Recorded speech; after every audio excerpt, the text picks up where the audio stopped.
আজ আমি গিয়েছিলাম একটা পুজো বাড়িতে, যেটা ছিল আমার বাড়ির কাছাকাছি।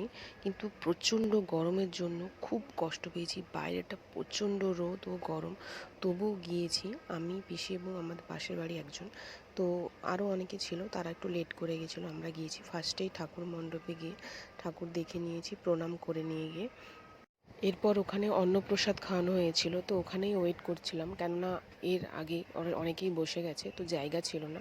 আমরা চেয়ারে বসেছিলাম এবং ওয়েট করছিলাম।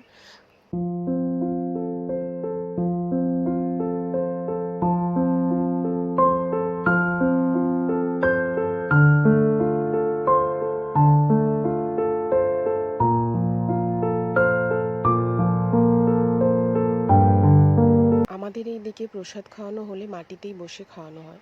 তো প্লেট, আদার্স যে সমস্ত রান্না হয়েছিল, মেনু ছিল, তো ওইগুলো দিয়ে দিয়েছিল। প্রচণ্ড গরম ছিল, ঘেমে ঘেমে যাচ্ছিলাম এবং খুব কুইকলি ওরা সার্ভ করছিল। এটা খাওয়াটাও খুব টাফ হয়েছিল, বাট ওখানে সবার মধ্যে বসে খাওয়ার একটা আনন্দও ছিল। গরম তো ছিল, কিন্তু সবার সাথে বসে একটা খাওয়ার আলাদাই আনন্দ ছিল।